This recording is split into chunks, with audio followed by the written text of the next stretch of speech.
The evening rush had finally begun to fade. Plates clinked. The coffee machine hissed. And somewhere in the corner of the Golden Spoon Cafe, Emma stood wiping down the last table, her hands trembling ever so slightly.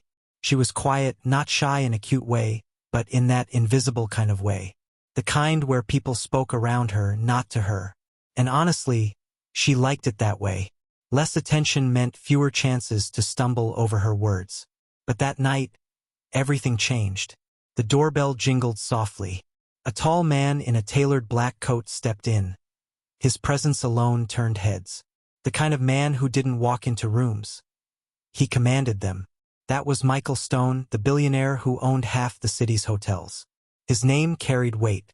But the woman beside him, holding onto his arm gently, was different.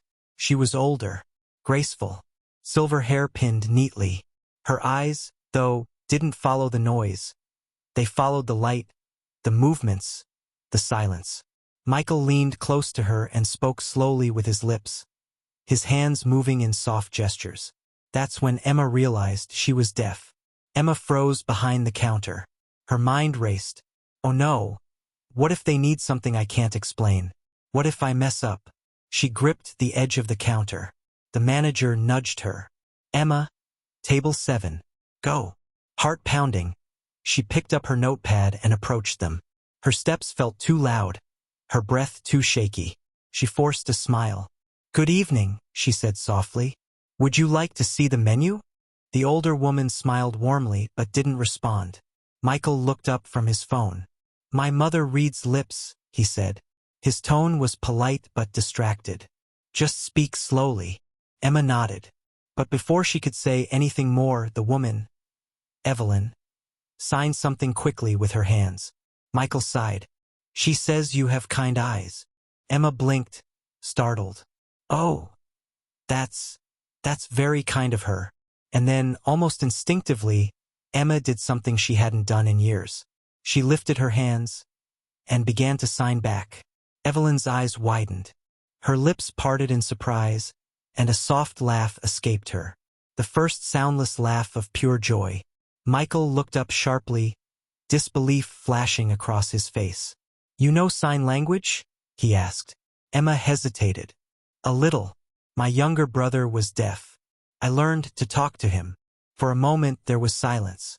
The hum of the cafe faded. Even the clock seemed to pause. Evelyn reached across the table and took Emma's hand. Her eyes glistened. She signed something quickly, her hands trembling slightly. Emma translated softly, voice breaking. She says, Thank you for speaking her language. Michael leaned back in his seat, studying Emma. His expression softened. But there was something else there too. Something unspoken. A quiet storm behind his calm eyes. The rest of the meal went by in slow, gentle moments. Evelyn and Emma signed between smiles, laughter, and small stories. Michael mostly watched, not rudely but curiously, as if he was seeing a part of his mother he hadn't seen in years. When the check came, Evelyn refused to leave until she hugged Emma. Michael placed a card on the counter. Thank you, he said quietly. You made her night. As they walked out, Evelyn turned once more, smiled, and signed goodbye. Emma stood frozen, holding the card.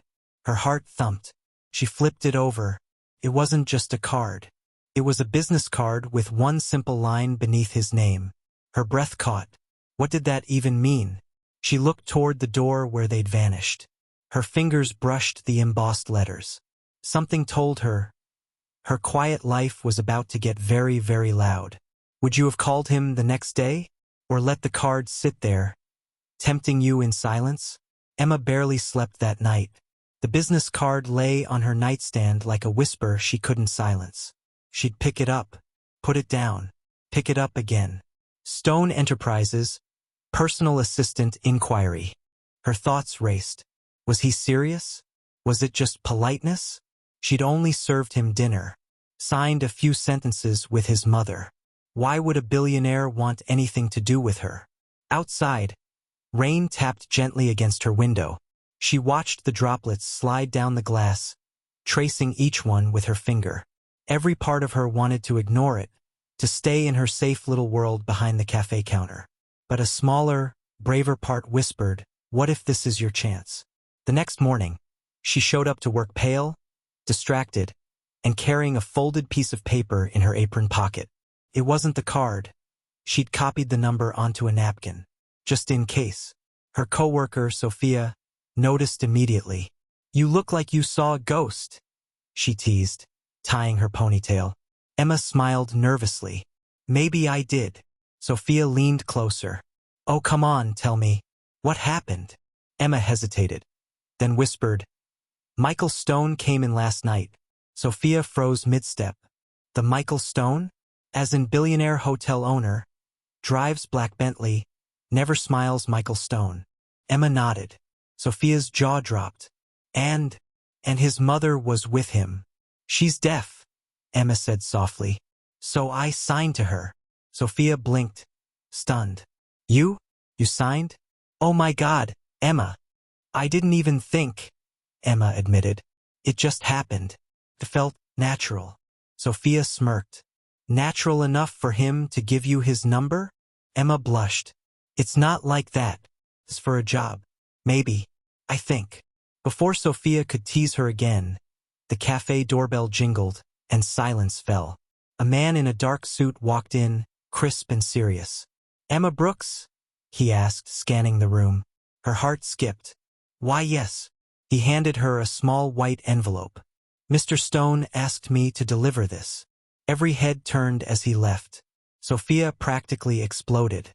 "Emma, you're living in a movie." Hands trembling, Emma opened the envelope. Inside was a simple handwritten note. "Emma, my mother hasn't stopped talking about you. She wants to see you again.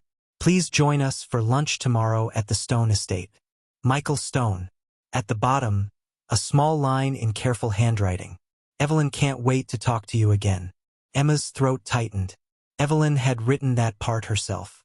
That night, she stood in front of her mirror, trying on the same white blouse 3 times. Her reflection looked unsure. The girl in the glass didn't look like someone who belonged in a billionaire's home. Still, she whispered, "You can do this." And for the first time in a long time, she almost believed it. The Stone estate sat on the edge of the city, a masterpiece of glass and marble. When Emma arrived, the iron gates opened slowly, like something out of a dream. Her small bus fare ticket felt ridiculous in her trembling hands. She was greeted by a maid who led her through a hallway that smelled of cedar and lilies. Everything was quiet except the sound of her heartbeat. When she entered the garden, Evelyn was already there, sitting beneath a white gazebo. Sunlight spilled across her face as she signed with joy the moment she saw Emma. "You came," Evelyn signed. Emma smiled and signed back, "Of course I did." Michael appeared a moment later, his presence sharp and unreadable as ever. But this time, his eyes softened when he looked at her. "Thank you for coming," he said simply. Evelyn signed something to him with a teasing smile. Michael rolled his eyes and translated. "She says I should hire you before anyone else does." Emma laughed nervously. "Hire me? For what exactly?" Michael's lips curved slightly. "That's what lunch is for." The sound of distant thunder rolled across the sky as they sat down. And deep inside, Emma knew, whatever happened next, her life would never be the same. Would you have gone to that estate if you were her, knowing nothing but a name and a promise? The rain came down softly that afternoon, tapping against the glass roof of the Stone estate's garden. Emma sat at a long oak table beside Evelyn, the billionaire's mother, who smiled with a warmth that made the entire mansion feel a little less intimidating. Michael, on the other hand, was quiet, almost too quiet. He sat across from Emma, one hand on his chin, studying her like she was a puzzle he couldn't quite solve. The air between them carried that sharp, electric stillness, the kind that makes your heart beat a little too loudly. A waiter set down plates of lemon salmon and fresh salad, but Emma barely touched hers. Her hands fidgeted under the table. Michael finally spoke. "So, Emma, tell me something." His voice was smooth, low, but carried an edge of curiosity. "Why did you learn sign language? Most people don't, unless they have a reason." Emma's eyes dropped to her hands. "My younger brother, Noah. she said softly. He was born deaf. We used to talk every night using signs. He loved stories, so I'd tell him everything, even the boring stuff, just to see him laugh. Evelyn signed gently, he's lucky to have you. Emma smiled faintly. He passed away 3 years ago. Her voice trembled, barely above a whisper. Since then, I haven't signed with anyone. Until last night. The silence that followed wasn't awkward. It was heavy, full of empathy and unspoken things. Even Michael's expression shifted. The billionaire mask slipped for a moment. I'm sorry, he said quietly. Truly. Emma nodded. It's okay. In a way, meeting your mother felt like meeting a part of him again. Evelyn reached over and squeezed her hand, her eyes misty. She signed something long and graceful. Michael's gaze softened as he translated. She says people who speak the language of silence often understand the world better than the rest of us. Emma laughed softly through the emotion. That's beautiful. For a few moments, they all just sat there. The only sound being the rain, soft and rhythmic. Then Michael cleared his throat. Emma, my mother's foundation is planning a charity gala next month. It focuses on supporting education for children with hearing disabilities. Oh, that's wonderful, Emma said, instantly brightening. She wants you to help coordinate it, Michael continued. Work closely with her, handle communication, guests, scheduling. Basically, be her right hand. Emma's eyes widened. Me? But I'm just a waitress. Evelyn signed sharply, short, firm movements. Michael chuckled under his breath. She says you're not just anything. Emma's face flushed pink. I don't even know what to say. Say yes, Michael said simply. You'll be paid well, trained. And most importantly, he paused, glancing at his mother. You'll make her happy. The words hung there. Something about the way he said them, not as a businessman but as a son, made Emma's heart ache a little. She looked at Evelyn, who nodded eagerly. And suddenly it didn't feel like an offer. Felt like fate knocking softly at her door. I'll do it, Emma whispered. Evelyn clapped her hands excitedly, laughing silently as she signed welcome to the family.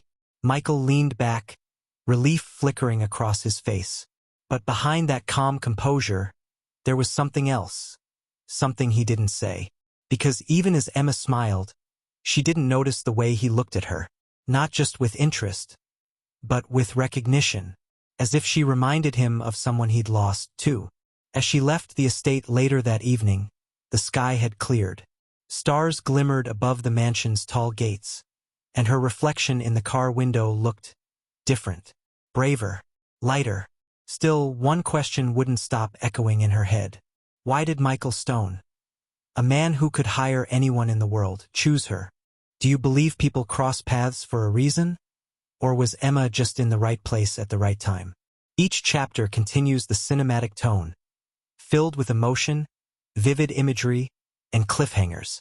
The next week felt like a dream Emma didn't quite believe was real. Each morning, a car from the Stone estate would pick her up, its black paint glistening under the city sun. Inside, she'd sit quietly, rehearsing signs and wondering if she truly belonged in that world of marble halls and whispered elegance. Evelyn welcomed her with the same warmth every day, teaching her, laughing with her, treating her like family. They'd spend hours signing, planning the gala, and sipping tea in the rose garden. But Michael was different. He wasn't unkind, just distant. Always on the phone, always managing a crisis. Yet somehow he always seemed aware of her. The way she smiled at his mother, the quiet steadiness in her presence. One afternoon, Emma found him standing by the large window overlooking the city, his reflection half lost in the glass. You work hard, he said without turning. She smiled lightly. So do you, he chuckled. Difference is, I get paid too much for it. Their eyes met in the glass brief electric. Then he looked away. You're good for her, you know, he added softly. Mom hasn't laughed like this in years. Emma hesitated. She misses you, Michael. That made him turn. His eyes, sharp gray, like storm clouds, softened. You think I don't? There was silence, the kind that says everything words can't. Then, as if trying to change the subject, Michael reached into his pocket and handed her a small velvet box. "Here. From my mother." Emma blinked. "For me?" He nodded. She opened it carefully. Inside was a delicate silver bracelet with a tiny charm shaped like two hands signing love. Her breath caught. "It's beautiful." "She had it made," Michael said quietly. "She said you reminded her what real kindness looks like." Emma's throat tightened. "You both have been unbelievably kind to me." He smiled faintly. "Don't thank me yet." Something in his tone shifted, a warning wrapped in care. "What do you mean?" Michael sighed. "Just be careful. Not everyone in this house likes change. And people will talk." Before Emma could ask what he meant, Evelyn entered the room, signing happily about the gala decorations. But Emma couldn't shake that look in his eyes. Protective, almost afraid. Later that night, while gathering documents for the gala, she overheard two staff members whispering in the hallway. "Heard the last assistant was fired suddenly." "Yeah." After she started getting close to him. "Evelyn's fine with it, but Mr. Stone? He doesn't let anyone in too deep." Emma froze. Close to him? Fired? She stepped back quietly, her heart pounding. Maybe that's what he'd been warning her about. And yet, every time their eyes met, something inside her wanted to step closer, not away. At the end of that night, Evelyn hugged her goodbye, signing "See you tomorrow, my dear." Emma smiled, hiding the unease curling in her stomach, because for the first time she realized this wasn't just about a job. It was about secrets, unspoken emotions, and a truth neither of them was ready to face. And somewhere, deep down, she knew something was about to shatter the silence. The night of the gala arrived like a storm disguised in silk and champagne. The ballroom shimmered with golden light. Laughter echoed. The sound of violins filled the air. Evelyn stood radiant, greeting guests with grace, her hands moving elegantly as Emma translated beside her. Emma wore a soft blue gown Evelyn had chosen for her. For once, she felt like she belonged, like maybe the girl who used to wipe tables could exist in this world after all. Then Michael entered. Black suit, calm confidence, eyes that found her instantly. "Emma," he said quietly, offering his hand. "You look incredible." She blushed, words caught in her throat. "Thank you." Before she could respond, Evelyn tugged her closer and signed playfully, "Dance with him." Emma laughed nervously. "She's insisting." Michael smiled. "Then I guess I have no choice." They stepped onto the dance floor. Soft music filled the space between them. For a few moments, the world faded. No whispers, no fears, no wealth or walls. Just movement, rhythm, and something that felt dangerously like hope. But then, a voice broke through the music. "Michael!" Everyone turned. A tall woman in a red dress strode forward, confident, sharp-eyed. "Lena!" Michael muttered under his breath. She stopped in front of them, eyeing Emma with a half-smile that wasn't kind. "So, this is the new project you've been hiding?" Emma's stomach twisted. Michael's jaw tightened. "This isn't the time." "Oh, I think it is," Lena said, her tone icy. "Your board thinks it's cute, hiring a waitress to play charity assistant. Tell me, Michael, is she qualified or just convenient?" The room fell silent. Emma's face burned, but before she could move, Evelyn appeared, her hands flying in fierce, rapid signs. Michael translated sharply. "She says, enough." "She says Emma is family, and if anyone can't see that, they should leave." Asterisk. The crowd gasped. Lena's eyes widened, but Evelyn stood tall, unflinching. Emma's eyes filled with tears. She defended me." Michael looked at her, really looked at her. "She's not the only one." And before anyone could whisper another word, he turned to Lena and said coldly, "You're out of line. Leave." Lena stormed off, humiliated. The music slowly resumed.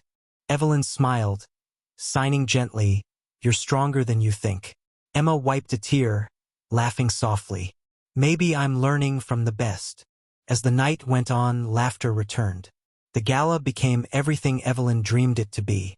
Later, when the guests were gone and the lights dimmed, Michael found Emma alone by the balcony. City lights flickered below like tiny stars. "Thank you," he said quietly. "For what?" "For giving us something real again." Emma turned, meeting his eyes. "You make it sound like I did something impossible." He smiled faintly. "You did." They stood there, silent, watching the night unfold. And for the first time, silence didn't feel empty. It felt full. Full of meaning. Full of love that didn't need words. Evelyn watched from inside, tears glimmering in her eyes. She signed softly to herself. He finally hears what matters. When morning came, the world seemed different. The girl who once hid behind coffee cups had changed a family, and perhaps herself. Because sometimes, the most powerful words are the ones we never say. Thought Balloon, do you believe love can bloom without words? That two souls can understand each other even in complete silence?